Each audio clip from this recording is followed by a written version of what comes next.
Hello students, welcome to এডুহাব Bangla. তোমরা আজকে যে চ্যাপ্টারটার বিষয়ে জানতে চলেছো সেটা কিন্তু এমনই একটা টপিক বা এমনই একটা ইম্পর্টেন্ট চ্যাপ্টার যেটা সমস্ত পরীক্ষাতেই 1-2 নাম্বার তোমাকে কমন পেতে সাহায্য করবে। সেটা হলো ইতিহাসের একদম এনশিয়েন্ট টাইমের একটা চ্যাপ্টার, যার নাম হচ্ছে সিন্ধু সভ্যতা বা ইন্দাস ভ্যালি সিভিলাইজেশন। এই চ্যাপ্টারটা কিন্তু খুবই সহজ, মানে আমরা ছোটবেলা থেকে ইতিহাস বইতে পড়ে আসছি, কিন্তু যেহেতু সামনে তোমাদের WBSSCর যে পরীক্ষা রয়েছে মানে গ্রুপ সিডির, এবং ধরো পুলিশের যে পরীক্ষা রয়েছে বা ধরো গ্রুপ ডি যে রেলের পরীক্ষা রয়েছে, এই সমস্ত পরীক্ষার জন্য এই চ্যাপ্টারটা কিন্তু তোমার কাছে হয়ে উঠতে চলেছে ভীষণই হেল্পফুল। তো চলো আর কথা না বলে সরাসরি চলে যাব, দেখবো কি কি ইম্পর্টেন্ট এমসিকিউ রয়েছে, এবং প্রতিটা এমসিকিউ কিন্তু আমরা একদম অ্যানালাইজ করব, মানে সবকটার সঙ্গে ডেফিনেটলি অনেক এক্সট্রা ইনফরমেশন থাকবে। তো বলতে পারো এটা একটা থিওরি প্লাস এমসিকিউ বোথ, এটা কিন্তু চলবে ক্লাসটায়। তো চলো আজকের প্রথম প্রশ্নটা দেখে নাও। হরপ্পা কে আবিষ্কার করেন, মানে হরপ্পা সভ্যতাটা কে আবিষ্কার করেন?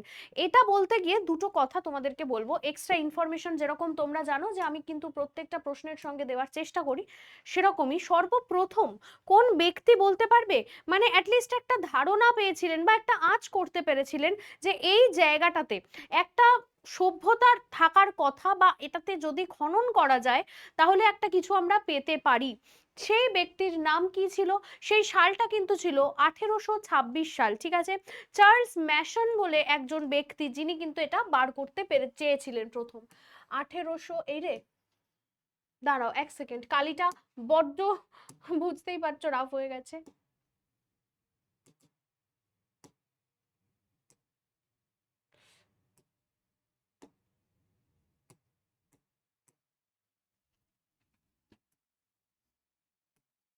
তো 1826 এই সেই সাল, চার্লস ম্যাসন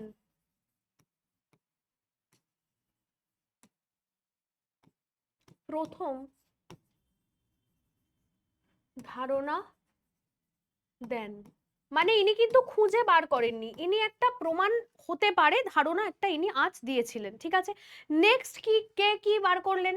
এই যে স্যার জন মার্শাল, ইনি এএসআই এর একজন উচ্চপদস্থ অফিসার ছিলেন। এএসআই এর পুরো নাম হলো আর্কিওলজিক্যাল সার্ভে অফ ইন্ডিয়া, এবং ইনি প্রথমবার চেষ্টা করলেন যে এখানে প্রত্নতাত্ত্বিক নিদর্শন কি রয়েছে বা কোনো সভ্যতা আছে কিনা, এই ব্যাপারগুলো কিন্তু ইনি খুঁজে প্রথমবার দেখলেন। এবং এই যে হরপ্পা সভ্যতা, সেটা প্রথমবার আবিষ্কার করলেন কিন্তু দয়ারাম সাহানি, সরি সরস্বতী নয়, দয়ারাম সাহানি। তো দয়ারাম সাহানি কবে আবিষ্কার করলেন? 1921 সালে। দয়ারাম সাহানি 1921 সালে কিন্তু আবিষ্কার করলেন। কোথায় আবিষ্কার করলেন? পাঞ্জাবের মন্টেগোমারি জেলায়। আমাদের ভারতের পাঞ্জাবের, পাঞ্জাব এমন একটা জায়গা যেটা ভারতেও কিছুটা রয়েছে, আবার বেশ কিছুটা অংশ কিন্তু তোমার পাকিস্তানেও চলে গেছে। এই যে আমরা সিন্ধু নদের 5টা উপনদীকে এক জায়গায় এসেছে বলে পাঞ্জাবকে সিন্ধু নদের দেশ বলি না, সেটাও কিন্তু আসলে ওই শুধুমাত্র আমাদের ভারতের যে পাঞ্জাব রাজ্য সেটা নয়, সেটা কিন্তু মানে ভারত এবং পাকিস্তান দুটো মিলিতভাবে যে বড় পাঞ্জাব প্রদেশ রয়েছে সেটার কথাই কিন্তু বলা হয় এক্ষেত্রে। তো পাঞ্জাবের মন্টে গোমারি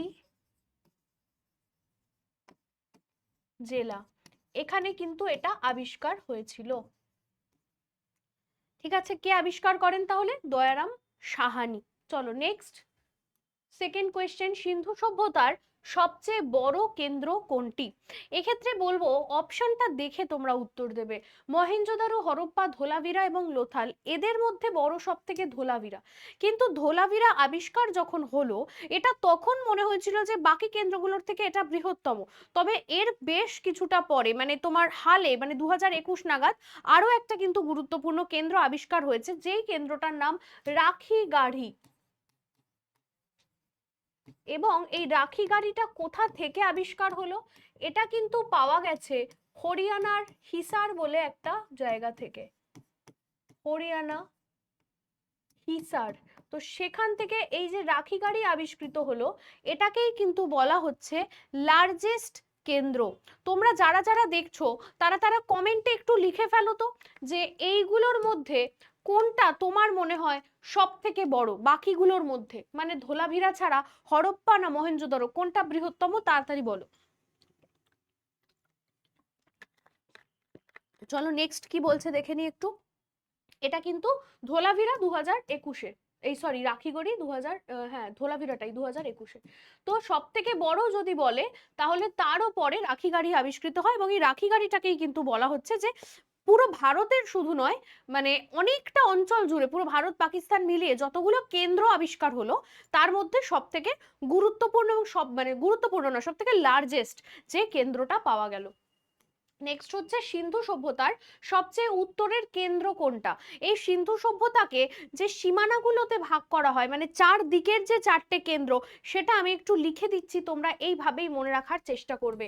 একদম উত্তরে রয়েছে জম্মু কাশ্মীরের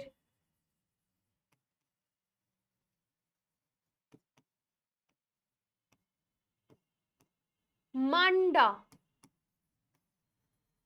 এটা একটা কেন্দ্র, এবং এটা চেনাব নদীর তীরে, যেটা সিন্ধু সভ্যতার উন্নত মানে অন্যতম মানে সবচেয়ে বড় আর কি, চেনাব সব থেকে লার্জেস্ট ট্রিবিউটারি সিন্ধুর। নেক্সট কি, একদম দক্ষিণে কিন্তু রয়েছে দাইমাবাদ।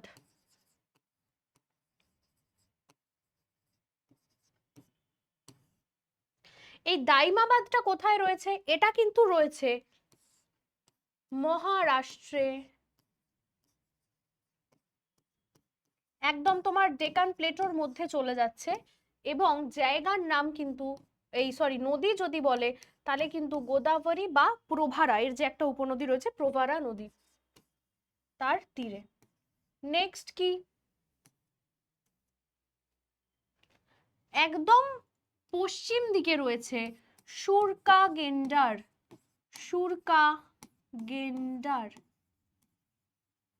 আফগানিস্তানে, এবং এটার মানে পাকিস্তানে আর কি, এবং এটার যদি বলে কোন নদীর তীরে তাহলে মনে রাখবে এটা কিন্তু দাস্ক বলে একটা নদীর তীরে, দাস্ক।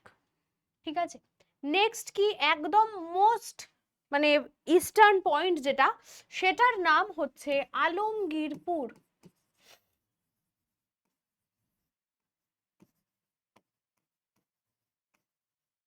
এটা কোথায় রয়েছে, আলমগীরপুর কিন্তু রয়েছে উত্তরপ্রদেশে,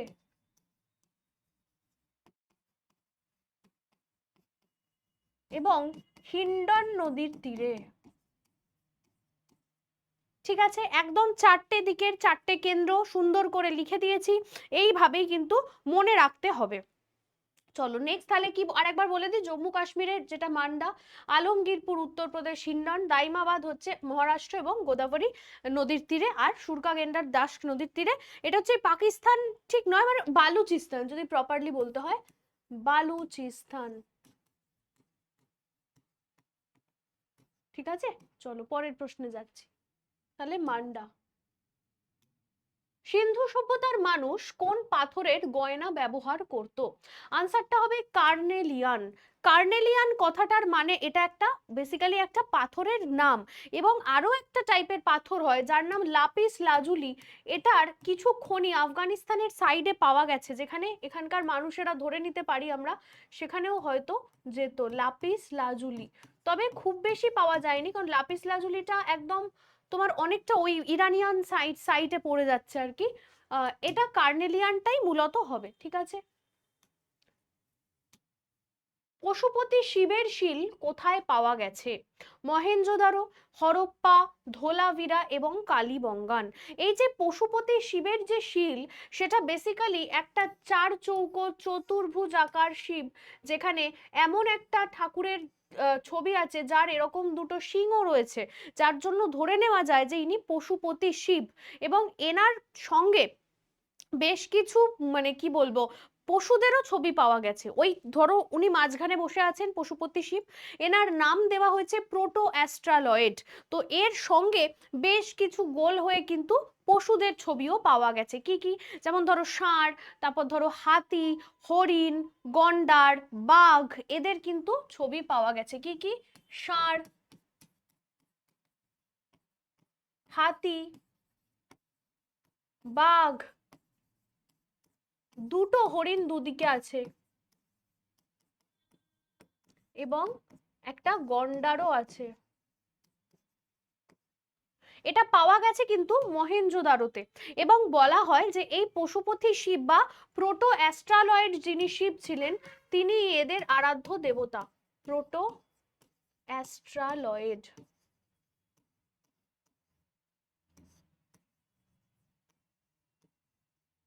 আচ্ছা তোমরা আমাকে বলতে পারবে এই দুটো কোথা থেকে পাওয়া গেছে?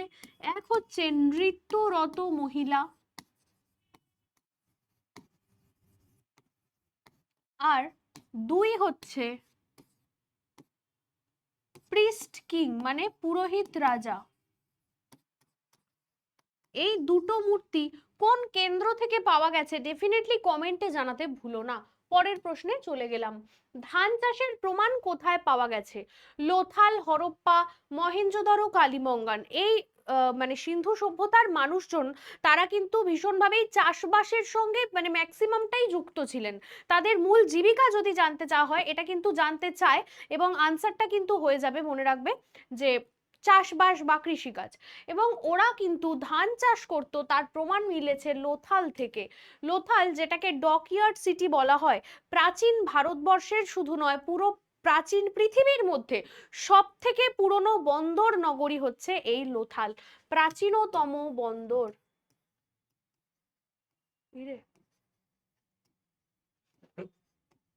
এটা রয়েছে ভোগাবার নদীর তীরে।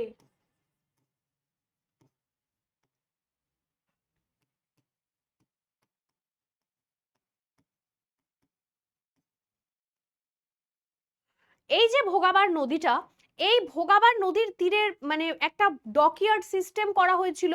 এখানেও বেশ কিছু শিল পাওয়া গেছে, এবং এখানে কিন্তু তুষ পাওয়া গেছে, ধানের যে তুষ হয় না, সেই ধান ঝাড়াইয়ের পর একটা অংশ সেইটা পাওয়া গেছে, এবং সেটা থেকেই কিন্তু যারা ধরো প্রত্নতাত্ত্বিক মানুষ রয়েছেন তারা গেস করছেন যে তার মানে এখানে ডেফিনেটলি ধান চাষ হতো, তাই জন্যই ধানের তুষটা পাওয়া গেছে।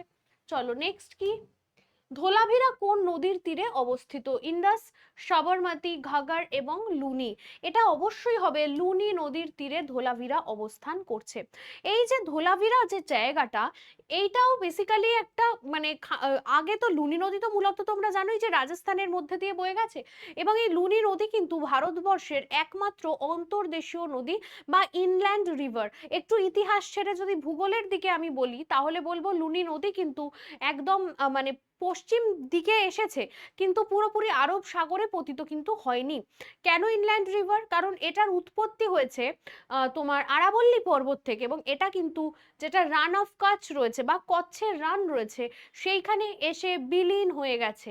মানে এর কোনো মানে মোহনা নেই আর কি, বুঝতে পারলে তো? মানে ভারতের মধ্যে সৃষ্টি, ভারতের মধ্যেই এটা শেষ হয়ে যাচ্ছে, যার জন্য লুনিকে আমরা বলতে পারি অন্তর্দেশীয় নদী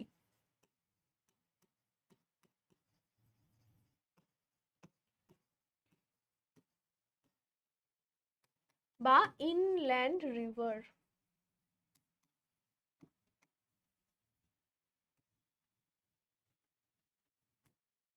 কোন স্থানে দুর্গ পাওয়া যায়নি? সিটাডেল। এই যে সিটাডেল এই জিনিসটা বেসিক্যালি কি জানো? এটা হচ্ছে এমনই একটা দুর্গ টাইপের, মানে যেটা বলা হয় যে ওদের সভ্যতাগুলোর না সবকটারই তিনটে করে কি বলবো মানে তিনটে করে ভাগ ছিল। একটা হচ্ছে উঁচুতে, একদম উঁচুতে, এখানে থাকতো কারা? এখানে থাকতো যারা ধরো আমরা ধরে নিতে পারি যে যারা একটু সমাজের উচ্চ স্তরে থাকতেন, তারা হতে পারেন রাজা বা বড়লোক বলা যেতে পারে, তারা তারা কিন্তু একদম উঁচুতে থাকতেন, এবং সিটাডেল সেই দুর্গটাকেই বলা হতো যেটা একদম মানে অনেকটা উঁচুতে তৈরি করা হতো। নেক্সট মাঝখানে একটা হতো, সব জায়গায় কিন্তু তিনটে কেন্দ্র পাওয়া যায়নি, নিচে নিচে যারা শ্রমিক প্রজাতি বা প্রজা মানে গরিব মানুষ তারা থাকবে, এবং ওপরে সিটাডেলে থাকবে রাজা। এবং একমাত্র ধোলাভিরায় কোনো সিটাডেল না, ধোলাভিরাতে তোমার দেখবো যে তিনটে ভাগ রয়েছে, একটা উঁচু, একটা মাঝারি, একটা নিচু। মাঝারিটার সাইজ আবার অনেকটা বড়, ওই জন্য বলা হয় হয়তো ধোলাভিরাতে মাঝখানের যে জায়গাটা অনেকটা বিস্তৃত সেখানেই উন্নত লোকজন থাকতো। আর সিটাডেল পাওয়া যায়নি একমাত্র যেটা, সেটা হচ্ছে চানহুদারো। এই চানহুদারো যেটা, সেটাতে কোনো দুর্গ কিন্তু পাওয়া যায়নি। সিন্ডন কাকে বলা হতো? সূক্ষ্ম সুতির কাপড়, খাদ্যশস্য, মৃৎপাত্র নাকি অস্ত্র? এই যে সিন্ডন, এটা বেসিক্যালি বলা হতো সূক্ষ্ম সুতির কাপড়, বা আরো যদি তুমি ভালো করে বোঝাতে চাও তাহলে বলা উচিত তুলো। কি বিষয়টা? না, যারা ধরো মেসোপটেমিয়ার লোক, মানে তাদের সঙ্গে তো ভারতের সিন্ধু সভ্যতার অধিবাসীদের একটা যাতায়াত বা যোগাযোগ ছিলই। তারা ব্যবসা বাণিজ্য করতো, তার প্রমাণ আমরা শিলমোহর থেকে দেখেছি। তো সেই মেসোপটেমিয়ার লোকেরা এই তুলোকে কিন্তু বলতো সিন্ডন। মেসোপটেমিয়ার লোকেরা বলতো।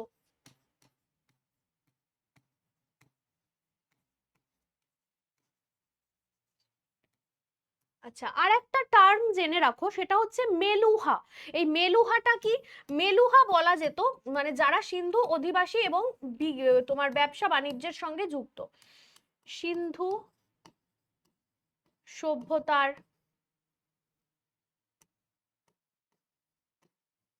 বণিক, মানে যারা বাণিজ্য করত, তাদেরকে বলা হতো মেলুহা। এই মেলুহা আর সিন্ডন, এটা কিন্তু প্রচুর বার পরীক্ষাতে কিন্তু এটা এসে থাকে। চলো নেক্সট প্রশ্নটায় যাই। কালীবঙ্গান শব্দের অর্থ কি? কালো চুল্লি, কালো বালি, কালো মৃৎপাত্র এবং কালো আগুন। এটা কালো বালা হবে, বালি লেখাটা ভুল হয়েছে, ব্যাঙ্গেলস দেয়া আছে দেখো ঠিকঠাক। কালীবঙ্গান কিন্তু একেবারেই তোমার রাজস্থানের মধ্যে পড়ছে, ঘরঘরা নদীর তীরে পড়ছে কালীবঙ্গান। এবং এইটায় যেহেতু একটা মানে রাজস্থানে ঘরঘরা নদী যাচ্ছে, এবং তার যেহেতু একটা পুরো মরুভূমির মধ্যে, এটা আমরা বুঝতে পারবো আরো প্রপারলি, কারণ সেখানে উটের হাড় এবং দাঁত পাওয়া গেছে, উটের দেহাবশেষ।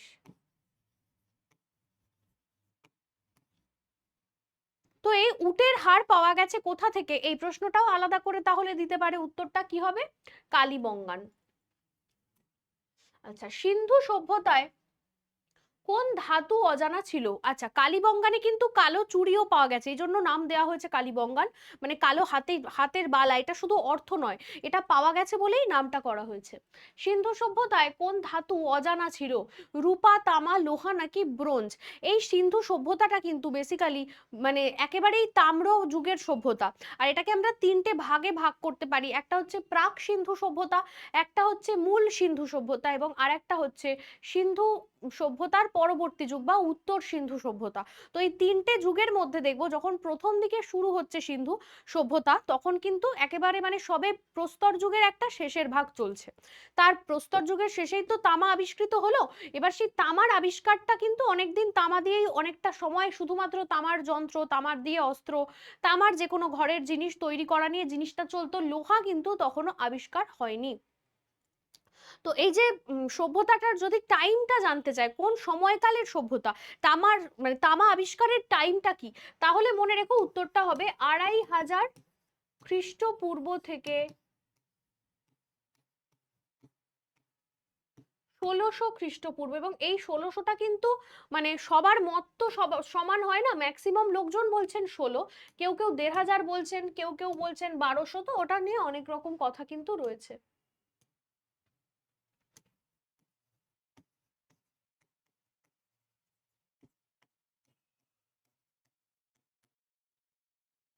জানতো না হচ্ছে লোহার ব্যবহার, এবং ওরা কিন্তু কোনো ঘোড়ার ব্যবহারও জানতো না। সেটা আমরা কিভাবে জানলাম? না, সেই সময়তে যত ধরো মানে প্রত্নতাত্ত্বিক নিদর্শন আবিষ্কার হচ্ছে, সেই নিদর্শনগুলোতে একটাতেও কিন্তু কোনো ঘোড়ার ছবি বা ঘোড়ার কোনো দেহের অংশ বা কিছুই পাওয়া যাচ্ছে না, বা জীবাশ্ম কিছুই পাওয়া যাচ্ছে না। ওজন্য আমরা এটা বুঝতে পারি যে সিন্ধু সভ্যতার অধিবাসীরা লোহা এবং ঘোড়া এই দুটোর ব্যবহার কিন্তু জানতো না। আচ্ছা, এই ব্যাচটার কথা তোমাদেরকে একবার বলে দিই ক্লাসের মাঝখানে। যে ইম্পর্টেন্ট কোয়েশ্চেনগুলো তোমরা করছো এবং আরো যে কটা করবে, সেগুলো তো আমরা পুরোটাই এমসিকিউ ফরম্যাটে করছি, এবং অবশ্যই তার সঙ্গে আমরা থিওরির একটা পার্ট তোমাদের সঙ্গে বোঝানোর চেষ্টা করছি, যাতে তোমাদের কমন পেতে সাহায্য হয়। তবে এই ধরনের চ্যাপ্টার ওয়াইজ একদম থিওরি প্লাস এমসিকিউ প্লাস ধরো মক টেস্ট, এইভাবে কিন্তু আমরা এই ডাব্লিউবিসিএস এর নতুন যে ব্যাচটা আমাদের এসেছে সেটাকে সাজিয়েছি। এই ব্যাচটা বেসিক্যালি মানে এতটাই আমাদের স্বপ্নের ব্যাচ বলা হচ্ছে, তার কারণ নতুন এআই বেসড যে মডিউল, সেই মডিউলের উপর ভিত্তি করে আমরা পুরোপুরি বাইলিঙ্গুয়াল ফরম্যাটে কিন্তু রিসার্চ ওয়ার্ক করে নোটস বানাচ্ছি। যেগুলো বাংলা ইংরাজি দুটো ভাষাতেই, যেটা বললাম বাইলিঙ্গুয়াল। তো এই নোটসটা তোমাদের কাছে থাকলে আর অন্য কোনো বই পড়তে কিন্তু প্রয়োজন হবে না। প্রতিটা ক্লাসের ডিউরেশন 1.5 থেকে 2 ঘন্টা থাকে এবং এই ব্যাচটা প্রিলিমিনারি, মেন্স, ইন্টারভিউ এই তিনটেকেই কিন্তু কভার করবে। আর আমাদের এডুহাবের সঙ্গে ডাব্লিউবিসিএস গ্রুপ এ লেভেলের বেশ কিছু অফিসাররা রয়েছেন যারা যুক্ত। তারা কিন্তু আমাদের স্টুডেন্টসদেরকে মানে যে কোনো স্ট্র্যাটেজি বা যে কোনো সমস্যার সমাধানের জন্য মাঝে মাঝেই মেন্টর হিসেবে বিশেষ ক্লাসেস দিয়ে থাকেন। তো সেটাও তোমরা পেয়ে যাবে। এছাড়াও পেয়ে যাবে প্রচুর মক টেস্ট দেওয়ার সুযোগ এবং অ্যাপ সাপোর্ট। অ্যাপ সাপোর্ট কি, মানে যেই ক্লাসগুলো তোমরা করবে সেটা তো অফলাইনে, তো অফলাইনে যদি কেউ কোনোদিন আসতে না পারো বা ধরো কোনো মনে হচ্ছে 3 মাস পরে যে আরেকবার বুঝলে ভালো হতো, একটু একটু ভুলে গেছি, সেক্ষেত্রে তোমাদের যেদিন যে ক্লাস হবে সেটা কিন্তু পরবর্তীকালে রেকর্ডেড ভিডিও অবস্থায় তোমাদের অ্যাপে দিয়ে দেওয়া হবে এবং সেখানে কিন্তু তোমরা আরো পিডিএফ, মানে ক্লাসের নোটস সবটাই পাবে, প্লাস পাবে প্রচুর মক টেস্ট এবং অবশ্যই এটা ছাড়াও তোমরা ওএমআর শিটেও কিন্তু মক টেস্ট দিতে পারবে। এছাড়া তোমরা মক ইন্টারভিউ সেশনে গাইডেন্সটাও পেয়ে যাবে যে ফাইনাল রাউন্ডে কিভাবে তোমাদের একদম রিক্রুটমেন্ট প্রসেসে কোনো বাধাই না আসে। এই সবটা যদি তোমরা পেতে চাও আমাদের সঙ্গে যোগাযোগ করো।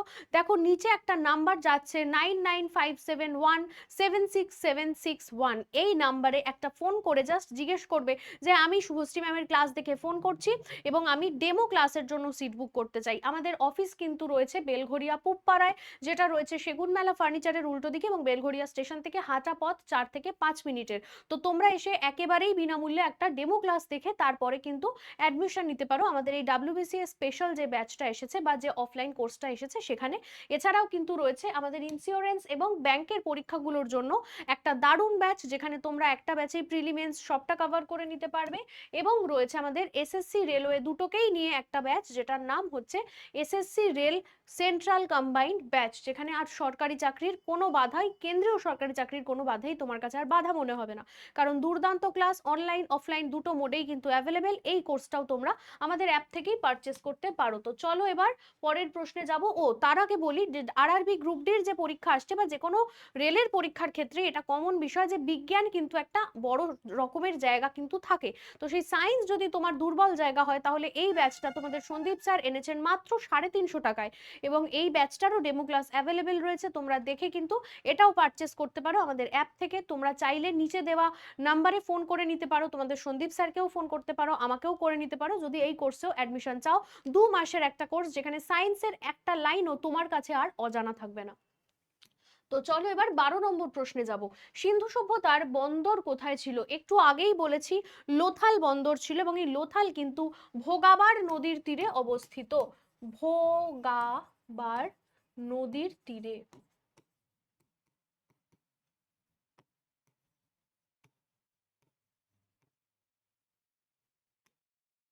সিন্ধু সভ্যতার ঘরবাড়ি প্রধানত কোন জিনিস দিয়ে বানানো হতো? সিন্ধু সভ্যতার মানুষেরা কিন্তু বেসিক্যালি একেবারেই সভ্য মানুষ ছিলেন এবং এটা একটা শহর সভ্যতা। এই সভ্যতাতে আমরা দেখব মানুষজনের বাড়িতে টয়লেট যে সিস্টেম, নর্দমার যে সিস্টেম, সেগুলো ভীষণ ভালো ছিল। মানে ভাবো খ্রিস্টপূর্ব 2500 বছর মানে আগে মানুষজন কতটা উন্নত ছিল যে তারা পোড়া ইট দিয়ে মানে জিনিসপত্র বা বাড়ি তৈরি করতো, যেটাকে আমরা বলে থাকি না ওই বিষ্ণুপুরের যেরকম বিখ্যাত পোড়া পোড়া মাটির জিনিস টেরাকোটা বলি, সেই টেরাকোটা এবং এই টেরাকোটার কাজের বহু জিনিস যন্ত্রপাতি অলংকার সেটাও কিন্তু পাওয়া গেছে বিভিন্ন প্রত্নতাত্ত্বিক জায়গার নিদর্শন থেকে, সিন্ধু সভ্যতা অবভিয়াসলি।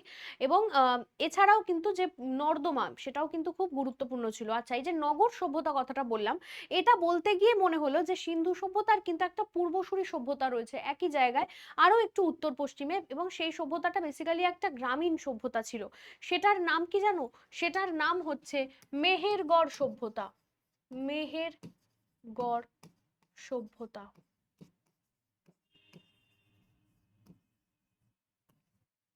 ঠিক আছে, তো চলো এর পরের প্রশ্নটা দেখে নিই এবং এটার উত্তরটা হবে পোড়ামাটি। গ্রেট বাথ কোথায় পাওয়া গেছে? গ্রেট বাথটা কি জিনিস?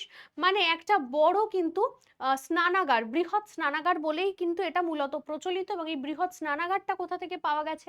এটা কিন্তু পাওয়া গেছে মহেঞ্জোদারো থেকে। মহেঞ্জোদারোতে আরো কিছু জিনিস আবিষ্কৃত হয়েছে, কি কি বলতো?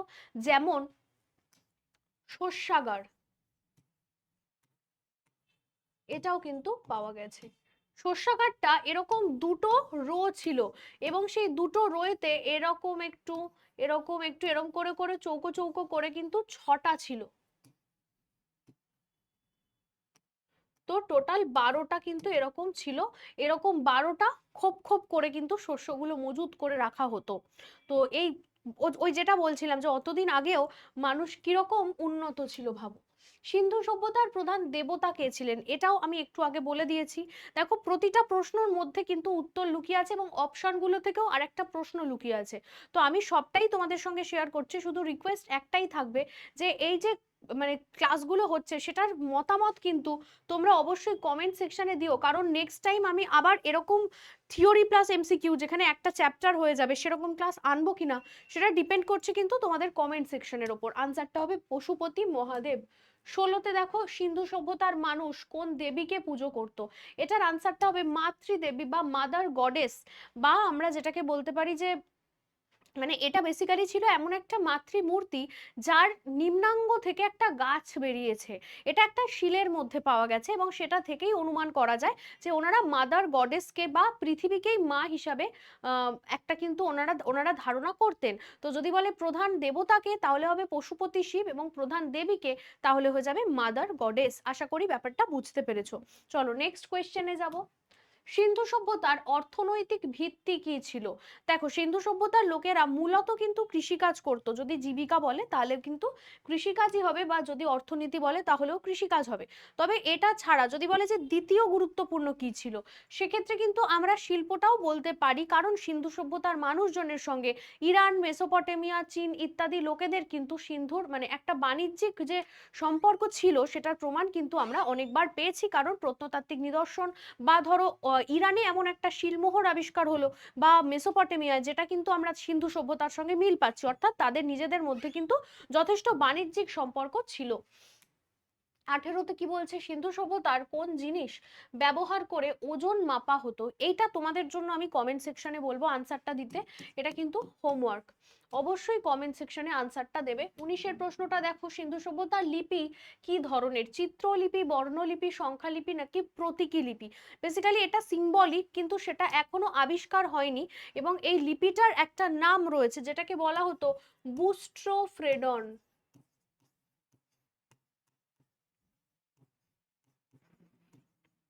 এবং এটা যে বেসিক্যালি কি লিখতে চেয়েছেন ওনারা সেটা কিন্তু বোঝা যায়নি। কখনো মাছের মতন দেখতে, কখনো একটা গোল, কখনো চোখ ইত্যাদি বিভিন্ন টাইপের আর কি অক্ষর ওনারা ওনাদের শিলের মধ্যে ব্যবহার করেছেন, বা একটা আয়তক্ষেত্রাকার শিল পাওয়া গেছে যার মাথাতে বড় প্রতীকী অক্ষরে কিছু একটা লেখা, যেটা কিন্তু আবিষ্কার করা যায়নি। এবং আমরা এটুকুনি অনুমান করতে পারি যে এই লিপির পাঠোদ্ধার যদি করা সম্ভব হয় তাহলে আমরা আমাদের ভারতীয় সভ্যতা সংস্কৃতির একদম প্রাচীনতম নিদর্শনগুলোকে আরো ভালো করে কিন্তু জেনে নিতে পারবো। তো চলো আজকে লাস্ট কোয়েশ্চেনটা দেখে নিই। সিন্ধু সভ্যতার পতনের প্রধান কারণ কি ধরা হয়? আর্যদের আক্রমণ, প্রাকৃতিক বিপর্যয়, নদীর গতিপথের পরিবর্তন এবং নাকি সবগুলোই? এটার আনসার ডেফিনেটলি তোমরা সবাই জানো যে সবগুলোই হবে, তার কারণ এই প্রত্যেকটাই ইম্পর্টেন্ট। সিন্ধু সভ্যতার অধিবাসীদের নিজেদের মধ্যে গৃহযুদ্ধও হয়েছিল কেউ কেউ বলে, কেউ আবার বলছে যে বিশাল ভূমিকম্প হয়েছিল বা বিশাল বন্যা হয়েছিল, আবার কেউ কেউ বলে এটা কমপ্লিটলি একটা মিস্ট্রি, কারণ এক রাতের মধ্যে রাতারাতি সবটাই কি করে শূন্য হয়ে যায়। আবার এরকমও মতবাদ শোনা যায় যে বেসিক্যালি এখানকার মানুষজনের সঙ্গে একটা এলিয়েনদের নাকি কিছু একটা সংযোগ স্থাপনের সম্ভাবনা হয়েছিল। তো যেগুলোর কোনো ভিত্তি হয়তো এই মুহূর্তে নেই, পরবর্তীকালে আমরা জানতে পারবো।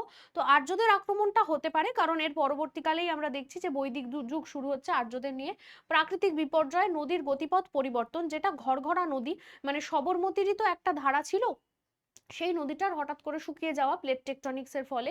তো এই কারণগুলোর ফলে কিন্তু মানুষজন অন্য জায়গায় শিফট করে যেতে পারে, কারণ যদি নদীর জল শুকিয়ে যায় সেখানে চাষ করা, মাছ ধরা, পশুপালন করা, বসবাস করা সমস্তটাই কিন্তু একটা কঠিন হয়ে দাঁড়াবে।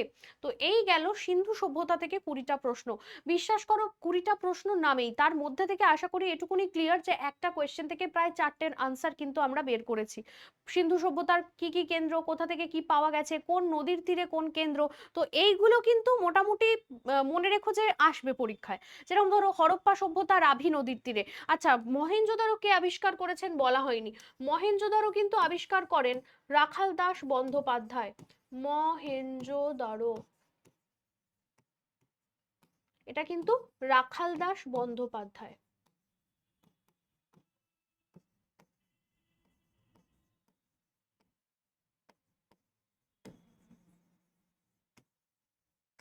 ঠিক আছে, তো এই যে রাখাল দাস বন্দ্যোপাধ্যায় যেটা আবিষ্কার করলেন, সালটা কত মনে আছে? সেটা ঠিক হরপ্পার পরের সালটা, অর্থাৎ 1922 সালে। তো অনেকগুলোই উত্তর দিলাম, জায়গাটাও তাহলে জেনে রাখো। এটা হচ্ছে সিন্ধু প্রদেশের লারকানা জেলায়, যেটা পাকিস্তানে।